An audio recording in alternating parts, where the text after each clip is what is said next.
Welcome to the Sedona Soul Sisters Show, down-to-earth discussions on metaphysics, spirituality, paranormal, and healing topics.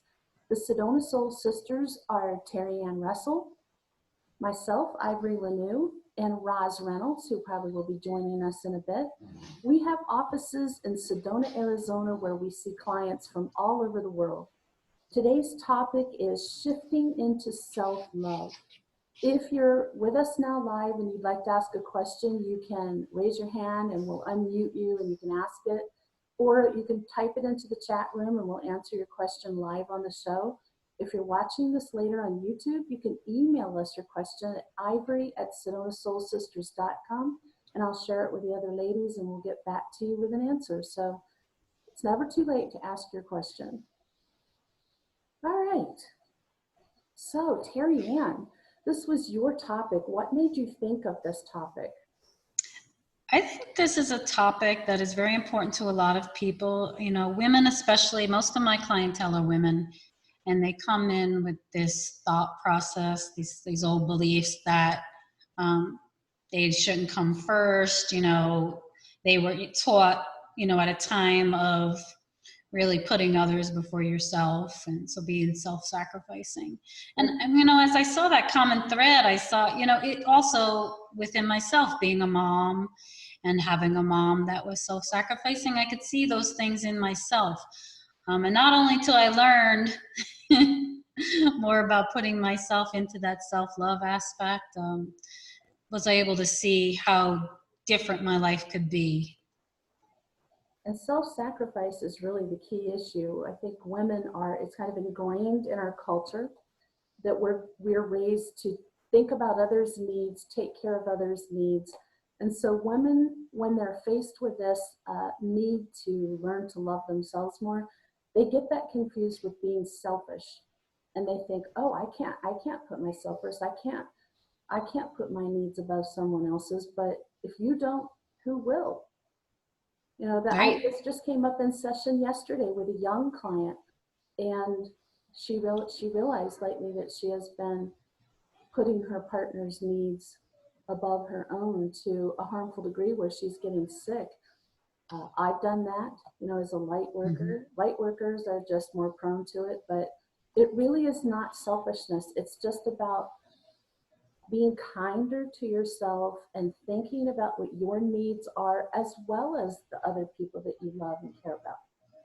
It's not only your needs. I always say, you know, I'm always faced with that old thing about filling your cup and another's cup. And if you keep continually filling that other cup for that other person, and as you said, of being women or having children, you know, there is a time when we have to put our child's needs when they're babies before ours. You know, we have to feed them, change them, care for them when they can't care for themselves. But not until like later on in life did I really learn that I was giving all of myself to my children. And then as they grew, they didn't need me anymore, right? So then I was left with this overwhelming feeling of, well, what do I do now? Who am I supposed to be if I'm not their mom? You know, so that's like the empty nest syndrome at its core. Yes. It's like, now what am I supposed to do? I don't have anybody to take care of. Yeah, I did this for, you know, 18, 20 years. And now I look at myself in the mirror and I'm like, well, what now? I can't have more children. Well, in my case, I did. But in most people's cases, they don't. But I continually see that vision in my mind of when you're giving so much to somebody else. And there's also that other aspect of it too. Sometimes when we give to our partners so much, it really is just avoiding what we really need to give to ourselves. And we haven't learned to love ourselves. And when we can learn to truly love ourselves, we're actually able to give everybody around us so much more, don't you think? Oh, absolutely. I mean, we're not really at our best mental health or emotional health if we're not loving ourselves and putting ourselves higher. So I always think a really good place and a simple place to begin the process of that shift into self-love is every day when you wake up in the morning, think, what do I need today? I need some quiet time. I need a little more rest. I need some leafy greens, you know, whatever it is. If you can give it to yourself, give it to yourself. If you can't at that time, give it to yourself as soon as possible. Give yourself the closest thing to that. Because if you take the time to let your body and your mind speak to you, and your angels will also communicate to you when you get quiet and you ask these things. They'll tell you. And I faced some criticism as a young mother, which I poo-pooed off because my angels were telling me, build a life for yourself. Don't just be a mother. Have friends, do things, get involved. And I've always had a big life. And my daughter loved it. She loved, she'd go on almost everything with me, and we were always doing things, calligraphy classes and dance classes and going camping and just all kinds. When I worked in radio, she'd go on my live remote with me that I had to do sometimes. So it was fun for her, but it was fun for me. And I faced some criticism from other young mothers who would say, you should be focusing just on your children. And my angels were like, that is not good. That leads to a really dangerous place down the line. And I've seen those young mothers get to that place. They're not young anymore, but they get to that emptiness syndrome. And like you were saying, what now? They had nothing. They didn't have a social life. They hadn't done any kind of volunteering. They hadn't gotten involved in hobbies. So the whole thing that they channeled their life into was suddenly gone. And that's not to say that making your children a priority is a bad thing, but you need to be a priority right up there with it. Yeah, I agree. I like what you said about doing that in the morning. I have a practice. I ask my mind, body, and soul, what do you need today? And as much as I can, like you said, I try to honor that. If it's rest, obviously, if I have a full day of shows or clients, I can't do that. But then I honor that later in the day. But I ask my body, what do you need? Do you need water today? Do you need, like you said, greens, or do you need sunshine? Whatever it is, and I try to do that too. I think that's a big piece of it, because in the morning, if you can set that tone for the day and knowing, all right, I have this kind of stuff to do now, that's a priority, but then later on, I'm taking an hour. So my daughter is almost 11, so I make sure I tell her, look, Sophia, I have to go do A, B, and C, and then later I'm going to come home and we're going to do this together. But then tonight I'm going to take a bath, or I'm going to read a book. And, you can do that also by yourself. I think it's important to show her at this age that it's important for moms, because I didn't do that with my boys, but I think for her, and she's always like, why do you have to leave me? Isn't it so much more fun here with me? Remember when we were planning a dinner, and she was like, why do you need to go have dinner with a friend? We can stay here. And it was precious, really. It really is, but it's really about teaching her that mommy also has a life. Mommy has stuff that she's got to do. And I always tell her from when she was little, this would make mommy a better mommy, because it gives me that time to step away from being a mom. So I can step out of that zone, and I can also do things for myself that light me up, so I can come home and then I'm a better mom. Absolutely. And I think that whole thing of what do I need, for me, when I say what do I need, it is about every level of being. So sometimes it can be, I need some meditation time, or I need time in nature. Sometimes it's literally like I need some pampering. Right now it's kind of hard. Either salons aren't open, or they're, very laid back, cut back hours, or people don't feel comfortable going. But give yourself some pampering. Give yourself a pedicure or a manicure. Give yourself deep conditioning treatment. Do a mask on your face. You don't have to go somewhere to get that feeling of pampering. I can remember when I was young and poor, because I always worked with low income and homeless. So when I worked in mental health, I never made a lot of money till the very end. And I can remember that when I would get like that, I would give myself like an afternoon of pampering. And usually my daughter would do that with me, and we would do pedicures, and we would put masks on our face, and we would put our hands in these little glove things to soften them. And we would just spend the afternoon, and we'd be chatting and watch a chick flick. And, it would be just really nice. And I'd get that same feeling I might have if I could go to a spa for a day or a half day. That's even better, but that's been a rarity for me. Well, you're here too, and now it's COVID, so it's like we don't really have those luxuries as much anymore. But I think that's great that you shared that time with her. I think that's also very special, and it showed her when she became a mom, that there's a different way to do it. So just because we learn a certain way doesn't mean that we should do it that way. I always believed that when my children were younger, my older children, that, oh, I had to do it this way because my mom and my grandma did it this way. But that's not really true. I could do it my way. And I think as women, we also do take on a lot of criticism from other moms. We're very critical, not only of ourselves, but of others. And when we learn that, to shut out that criticism, it's like, oh, I can do it my way, and my way should be just as good, for my children. So it's a Absolutely. learning process. We can kind of like growing up, if you grew up in an abusive home or a home with chaos, um, drinking, alcohol, alcohol or drugs rather, anything that causes a lot of drama and chaos, then you are more highly likely to grow up and recreate a chaotic home of your own. Or you can look at that and go, that I didn't like that. I didn't feel comfortable or safe or good growing up in that situation. I'm gonna create something really different, which is what I did. It's not, it's not that my house was so chaotic, but um, I grew up in an extremely conservative, very kind of strict household. And then I decided to go a different route. And so that's part of the reason too. But you have to go, that I got criticism, but you have to be true to yourself and know what's right for you. But some of the stuff too is setting boundaries, I think, is part of shifting into self-love. And I'm gonna say one Terry Ann's familiar with. We have this spiritual circle that meets at my house once a month, and we took a long break during COVID. And recently we decided we're gonna get together again. We're all excited about it, but that I've had this illness that just keeps cycling back, and I got back into one of those times when I could barely stay awake, and my intestines are a mess, and I had to just say, this is ridiculous to put this pressure on myself. I'm gonna reach out. These people will understand. And we need to start doing that, not like, oh, I can't disappoint these people. I'm sick and I need to take care of myself. And right now that needs to be my first priority. And this is not life or death.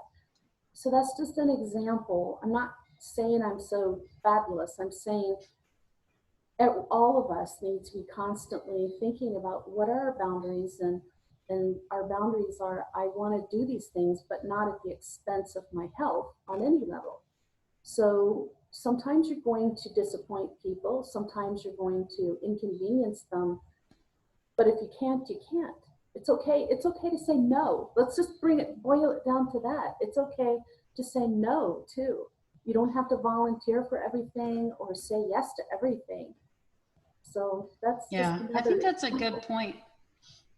Yeah, we have to learn how to honor what we need too. I think as a young mom, I would always say yes to everything. I didn't want my children to like miss out or anything, or why can't you be at school today? And so I didn't work the first couple of years of my youngest son's life. And then I went back to work all of a sudden, and he was like in kindergarten, first grade. And why can't you be at my play? And why can't you be at my show and my band practice? And I was like, well, I'm working now, but I had a lot of mom guilt around that. And not until later on was I able to tell my daughter, well, I can't. I can't be in two places at once. I have other priorities I also have to attend to, but then not feel guilty about that also. So learning to say no is okay too. And that's a good boundary that you mentioned. And you're helping your kids too when you do that. That's a good example. Like, I can't be in two places at once, but it also is a reality check for children, so that they don't grow up thinking that everything they want is going to happen. Every time they want a person to be there, they're going to be there. I mean, there's disappointments in life, and sometimes, lots of times, we have to suck it up, don't we?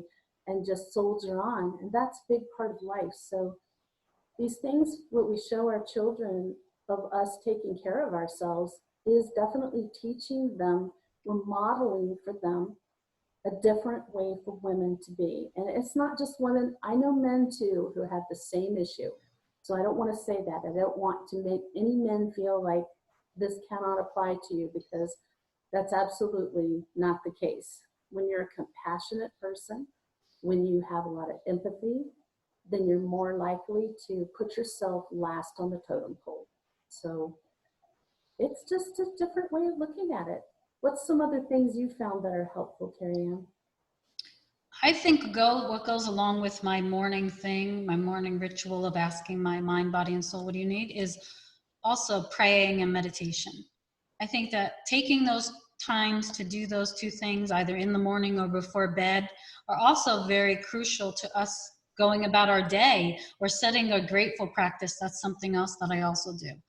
I think that really sets the tone for your day. What am I grateful? Maybe I'm grateful because today I didn't have to wake up till 7 o'clock, so it's like, I'm grateful that the sun is shining and I don't live in a place where it's rainy all the time, so even if it's something simple, it puts you in that space of doing that. And I think that's, when you have young children too, and like I said, I still have an 11-year-old, so I go back to that. When she was younger, I would take that time to wake up before her so that I could take that time for myself. I was able then to get into that space where I could set the tone for my day before I started school, or before I got her up and got ready for her school. So I just think, again, it's about taking that time for ourselves, really looking at what is it that we need, and then not beating yourself up for it. The guilt, I think, we as a society are really indoctrinated with this thought process of guilt. We have so much guilt about everything that we do, whether we're doing it right or wrong. I think if we start looking at that and begin to do some healing around that, that's also very beneficial. I want to circle back around to something you were talking about. Actually, I mentioned it when we talked about it a bit, but it's saying no to things.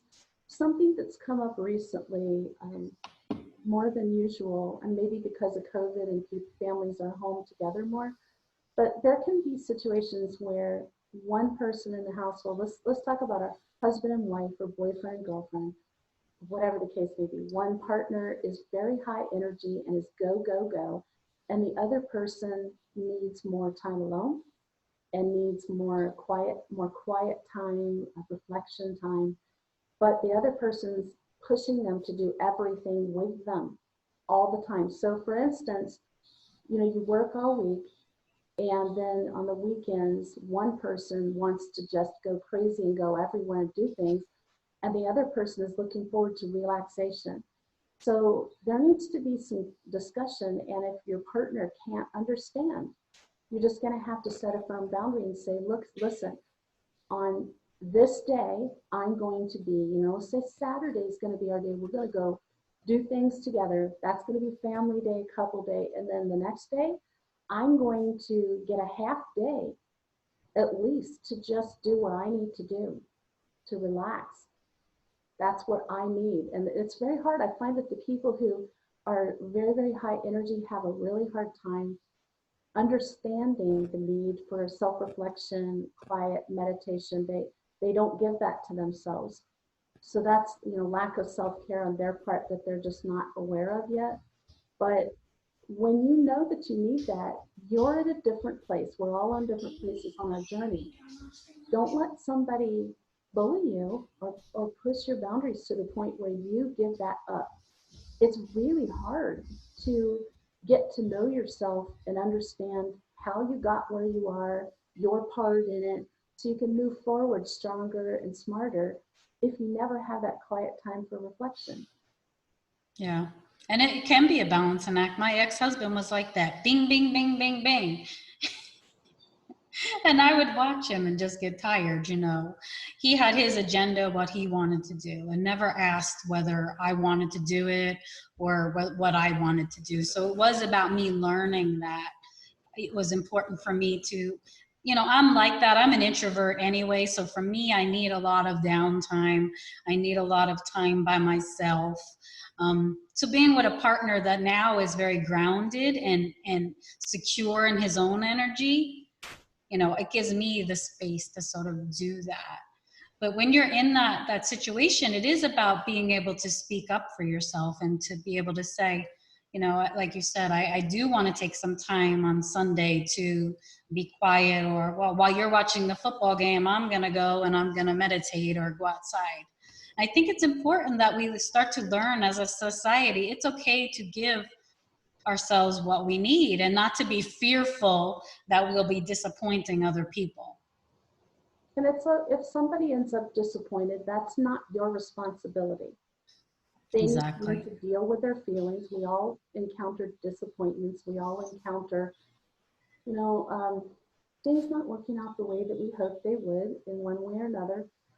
That's their responsibility to handle those emotions, not yours. So if you think it is, that's another warning sign that things have tipped for you. And I think we should talk about some of the signs if you're wondering if you have fallen out of self love. I do think there's some pretty clear signs, and one of them is that you find you're doing things and you're resenting it. You have a lot of anger and resentment coming up, but you keep doing it and pushing, and you feel yourself totally exhausted, completely depleted, but you keep going forward and doing everything people expect of you and want you to do. So that's a big one. Yeah, and then you're resentful. Then you're like, I did this and this for you, and you can't even do this for me. And it's like, but that's not what it's about. It's about you learning those boundaries and to say no. I think, too, setting intentions about what you want, how you want your life to be, and how you want your life to look like. Even in a couple of years down the road. I mean, a lot of us now with COVID have really slowed down. So I think this was a really pivotal time in humanity where they've been able to shift out of that bigger, faster, better, go, go, go, go. I mean, I remember the days when my sons were little, 3 sons under 3 years old. We ran to every sporting event every weekend all over the state of New Jersey. And by Sunday night, we were so depleted just to get up Monday morning and go again and run, run, run, run for school and practice and work. And it was like a rat race. It was constant. So I think now people are in the mindset where been this slowdown. And they thought before maybe they haven't been able to slow down, but now is a time when they can really slow down. So they said, hey, well, I can do this, this, and this and get it all done at home without being like all stressed about it. So I think it's actually been really good for us to see that with COVID happening. I think so too. And it brings to mind another warning sign is that you're not standing up for yourself. That can be on small things where, let's say somebody's pushing you to do something that you know you're not up for, you have no interest in, but you go ahead and do it to keep peace. It can also be big things where people are treating you in a manner that's very wrong, that's even abusive. And you just let it slide because you're like, it's not worth my time and energy to deal with that. That's like saying my life, my needs, my energy, myself is not important enough to stand up for it. And just putting it on the back shelf with this excuse of it's not worth putting the time and energy in. Sometimes that's true. Sometimes that is a valid fact, but most of the time it's that you need to step into your power and say, you know what, that's not right. And I need to stand up for myself here. I need to do that. Get your ducks in a row Mm-hmm. and present your case. Do what you need to do to stand up for yourself, because that leads to further empowerment, and that leads to you feeling more important to yourself. It's not about what anybody else thinks of you. It's about what you think of you. Right. And I think even doing like the tiny little things. I remember the first time I bought myself like flowers, I was like, oh, I could be spending this money on food, or I could be spending this money on something for my child. But it was like I wanted to buy flowers for myself. And like, what is the big deal? I had such a difficult time like taking that money that I had earned and going and treating myself to something, even something so small. But it's like, at that time, I wasn't really seeing that if I did want it, I should really go. It made me happy to have flowers around, and I love to have them around. But somebody said to me once, that's such a waste of money. And, you don't, they die off and you don't really need them. And so, that was ingrained in my brain about that moment. So I'm like, I'm going to go buy those flowers. And I know I need to buy those flowers. And I felt some free about it. I think that's true. And we have those words echo in our heads like a ghost of a conversation that comes up and talks you out of doing things for yourself. And, I think that I learned that early on and battled that. But some women are still, especially women, but some men too, having real trouble with that. And I do think we've talked about this before. There's a lot of difficult aspects about this time of COVID, but it has led to a lot of people taking some time to think about their lives and themselves and what works for them and what doesn't work for them. And a lot of people waking up spiritually because of that contemplation, that self-reflection. I think that's like next week's topic, isn't it? Self-reflection. It's a big one. Yes. So giving that time for yourself is critical. If you're watching this show, odds are very high you're on a spiritual journey, and you're going to shift forward in a big way if you do meditation, self-reflection, examination of the traumas in your life, of the challenges, of things, disappointments, everything. And I've always seen, since I used to do a volunteer running counseling classes for a battered women's shelter in Prescott Valley, actually. And that really woke me up to how hard it is for people to really kind of take ownership of their part in how they got where they are.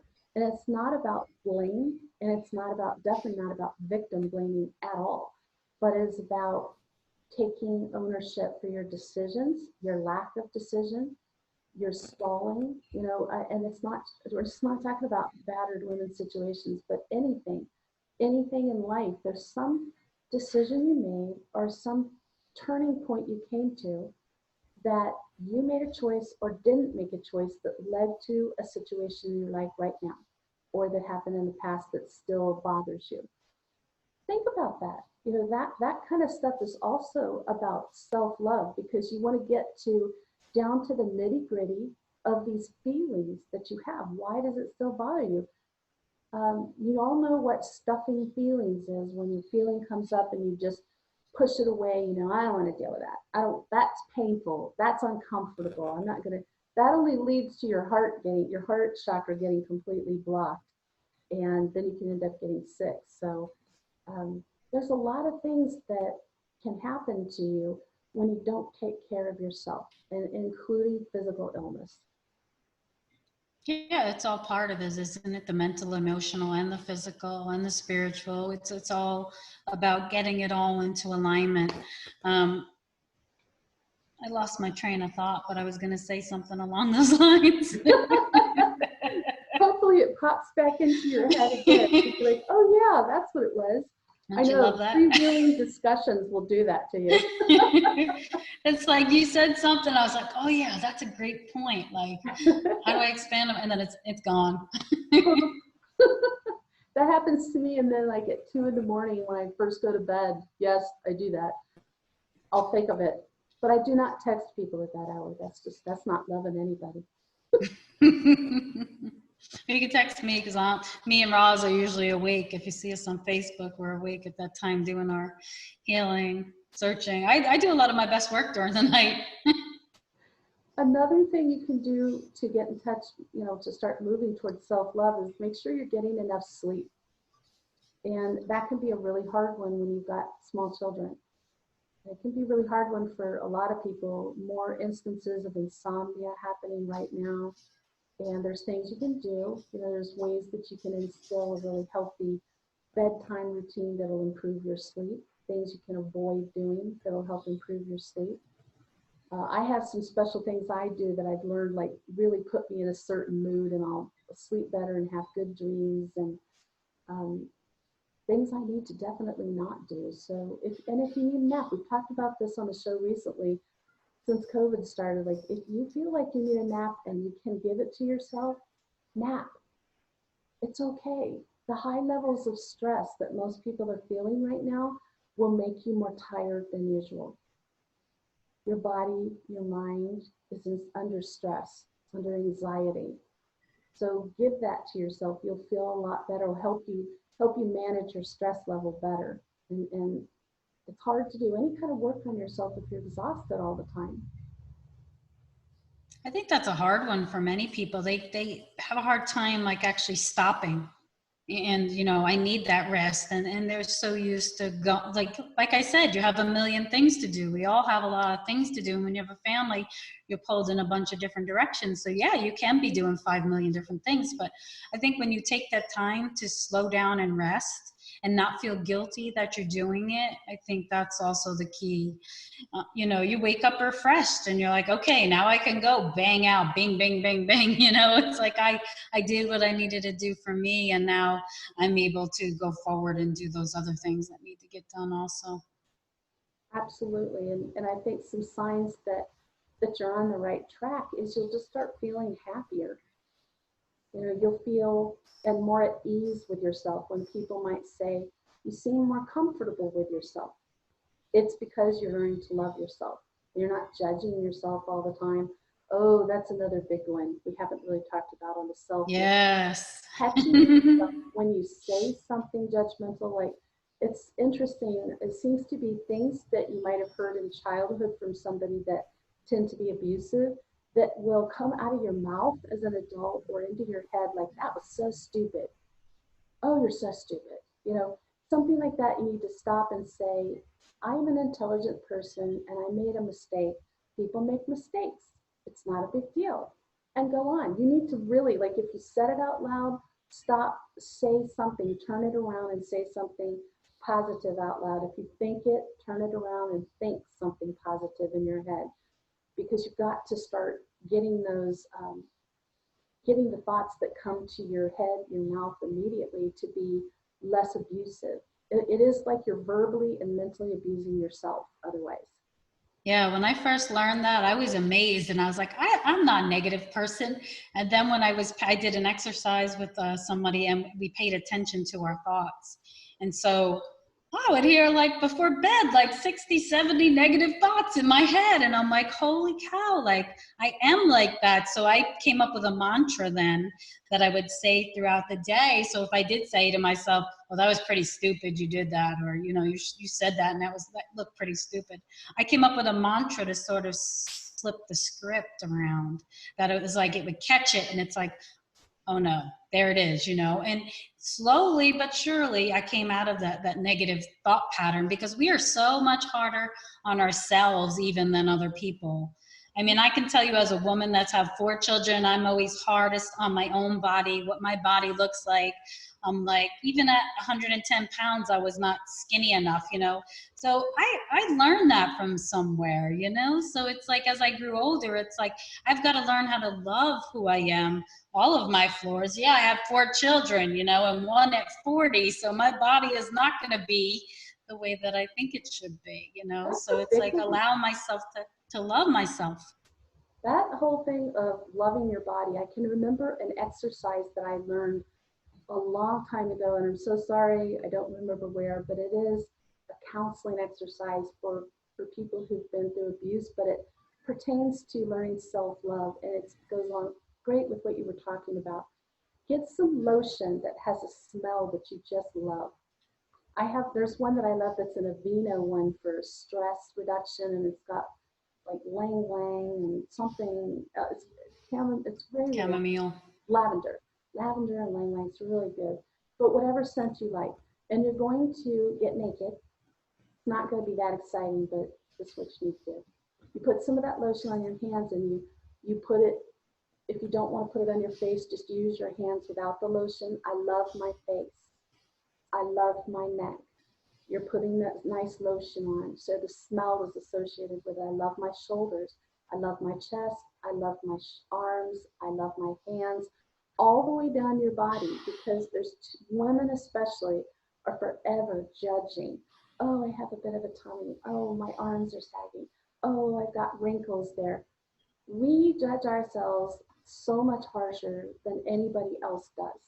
And if anybody else is judging us that harshly, they're not being nice, and we shouldn't worry about what they think anyway. So we are not just what our bodies look like. That is not where our self-worth comes from. And if your self-worth comes from that, this is an excellent time to change that, because as we get older, no matter how good you take care of your body, no matter how much money or surgeries you get, eventually your body is going to reflect age. It's natural. It's just the way it is. And I think that if you can come to a place where you praise yourself and notice yourself for things like, oh, I'm intelligent, I'm creative, You know, I'm kind, I'm empathetic, you know, all of these things that are about the true you, your Mhm. soul, your essence. And even more important, or at least as important as doing this for yourself, is to say these things in a way that your children hear it, particularly little girls, because with social media, they are really harsh on themselves from childhood, uh, thinking they're fat when their bodies are average, thinking they're ugly, wanting to look like the girls who've gone through like the touched up photos and heavy makeup, and you know they want to look like that, and feeling suicidal because they don't look like that. That is not healthy to have our self-worth wrapped around our looks. It's not. And I can't imagine, being a young girl now. I mean, back in the Oh, day, we didn't have social media and we still had those stigmas attached to us. But now, being where it's inundated in your face daily, and as a young girl, you're exposed to all of that, it's like, I think it's really important that we share that, even loving all parts of ourselves, even the part that maybe we weren't so nice to somebody yesterday, that is still part of us. Maybe we had a bad day and we yelled at someone and we felt bad about it. But that is still part of, I think letting go of that beating yourself up. Yes, I may have not been so nice yesterday, but I was having a bad day, and it's okay. And I feel like, that's another good practice, is looking in the mirror, doing mirror work. When I learned about Louise Hay and how the mirror work that she did, and I forget who, it was somewhere on Facebook, but his father was doing it with his daughter. You are beautiful, you are kind, oh, you so know. it was wonderful. I was like so in love, because I was like, how amazing is that, to teach a child at such a young age that they are all these things that people are telling them they're not. I saw a video on Facebook the other day, which I rarely look at videos, but if they're about cute children, I might be tempted, and I was. There was a little girl who had slammed her hand in the door, and her mother was trying to calm her down, and she had tears, and she said, "Now say these after me." And she's probably like 2 years old. You are strong, or I am strong. I am strong. I am beautiful. I'm beautiful. I'm worthy. I'm worthy. I'm a beautiful person. So are you, mommy. You know, it was just so cute. You know, just so cute. But I thought, you know, more than the cuteness was what a beautiful message to raise your child with. Um, all these things. I used to tell people I get upset, but I would stay calm about it. My daughter is very beautiful, but I didn't like it when people would say things to her when she was little, like, "Oh, what a beautiful child! She should be in movies. She should be modeling." And I'd take them aside and say, "Thank you, but what I really want you to do is not make comments about her looks. I'd like you to notice things about who she is. Like I said, like she's intelligent. She speaks so well. You know, she's She's fun, kind. smart, all these things." And they'd be like, what did, but I was adamant about that, and I don't regret that one bit, because I, even then, that she was a little girl in the early 80s, and even then there were too many girls who were thinking like models, supermodels, and actresses are their models, and that's all about looks. You know, it's all about looks. So I did not want her to be a model or an actress as a child. And I always said, if she grows up, if she's 16 and she still wants to do it, I'll let her do it, but not as a child. You know, it just doesn't seem healthy. But the same thing is for us. You know, we go out there into our life, and we might feel good about ourselves. And then we look at something on social media, and people are showing those airbrushed photos, and they're showing the best little clips of their life, and talking, you know, showing themselves in relationships. You're not seeing the underside of that. You're not seeing the real reality. Those are like little airbrushed clips of a person's life. And yet it seems like a lot of people are looking at it and then feeling self-esteem issues because their life doesn't measure up to these airbrushed moments. So it's just something else to think about, you know, something else to contemplate about, the way that you think and the way you process social media, particularly, which I have major issues with. I think we all do. And being a mom now in this time, I can compare it to my older children, who my son is going to be 30 tomorrow. I can't believe it. But having a 30-year-old and a 10-year-old, the difference between, he was not exposed to this type of social media. Cell phones weren't out at that time. The internet, I don't think, came out until like the early 90s. So maybe after he was born, but he didn't have these things like my daughter has. So there's a huge inference in the things that they're exposed to that we may or may not even know that they're exposed to. Right before, we pretty much had TV or magazines, but now you're inundated, and with so much social media out there, I think it's so important that you speak to your children about what's out there. And like you said, how that's just one little glimpse of somebody airbrushing themselves, or photoshopping it. We'd all like to photoshop the perfect stomach, but I don't know how to Photoshop, so that's not happening. Even if you did, it has its limitations. Let me tell you. It'll be like something like, it would come out funky. I would not know how to begin with that. But I do know that our culture has too much emphasis on looks and money and status, and we're just now beginning to shift into what's really important, which is, what kind of a person are you? Yes. Who are you as a person? What are you? How are you treating people? How are you treating yourself? What are you doing to try to make the world a better place? What are you doing that's positive and full of light to develop yourself spiritually? Those are the things that we need to be focusing on, because that's why we're here. And all the rest of it, all of the stuff that we tend to focus on, is really background noise to the reality of why we're here. And I hope that helps some of the people out there to just relax a bit about this. Just because society says something's important doesn't mean it needs to be to you. Absolutely. I think we are shifting into that new dimension of thinking, and changing our thoughts and our beliefs patterns. And more, the more we go inward and the more we focus on the stuff that we need to heal, I really find that those outer things, cars, money, success, I feel like they fall away, because I remember back in the day, we were caught up with keeping up, bigger, faster, better, keeping up with the Joneses. Oh, they got a new car. That looks really nice. I'm going to go get a new car too. And so, But go ahead, go ahead. finish your thought. But it's like, as you know better, you do better. So as I became into a more spiritually aligned person, I learned that, it's who you are on the inside. The beauty you portray on the inside is what I see on the outside. So people will then see that beauty within you. And so whether you think it or not, you are a beautiful person. I want everybody to know today that you are a beautiful person. And no matter what you look on the outside like, it's who you are really, truly on the inside. That I know us as energy healers, we're looking, when I meet somebody, I connect with their heart space, and I'm looking at who they are on a soul level. I'm not looking at what kind of job they have, what kind of car they drive. No, I look for people's light. You can't mistake light when people have that within them. It just shines out. I look for that. I focus on that. Um, I wanted to come back to something you said about. Um, Now I had a poof moment. It'll come back. It won't be the last one I'll ever have on the show.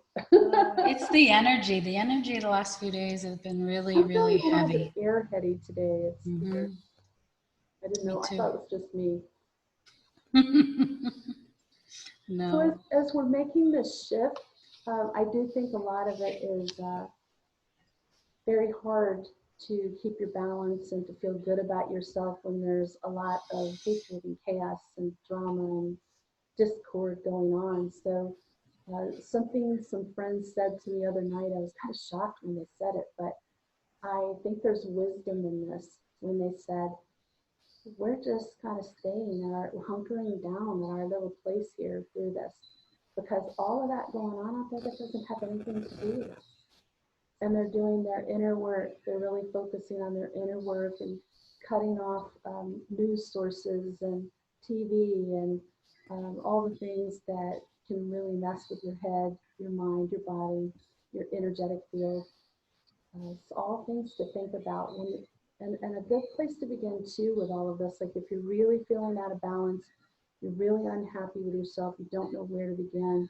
We talked about the what do I need this morning, but another thing is always grounding. Most people need to begin with some grounding, and you can buy grounding pads. I have one, you plug it in, and it's the same as like putting your feet on grass or soil. I live in a neighborhood that has gravel. There's no grass or soil to be seen, much I to my just bought sadness. mine. Yeah, I use it every night. And the other thing is salt baths. You know, you can if you can take a full bath, that's great. I have a tub that's made for like a 10-year-old, and I'm 6 feet tall. So I can either have my legs or my torso. So I just do foot baths with salts, and it works pretty good too. Another thing is the ionic detox foot baths. Ed does them at our business, Sedona Soul Sisters, and that is really critical to feeling good. You know, feel for me, for feeling good at every level. It's amazing how much toxicity we carry around with us. So there's just some pointers for you of a place to begin with this, but it all boils down to love yourself, be kind to yourself. Yes. Anything else you want to add to that, Terry Ann? No, I think it's a great place to start in asking yourself what you need, what it is that you need, and honoring that no matter what it is. Thank you for watching the Sedona Soul Sisters Show. If you'd like more information about us or our services, visit our website at sedonasoulsisters.com and tune in next week when the topic is the power of self-reflection. It just naturally rolled right into that one. And in the meantime, we hope you have an enlightening week.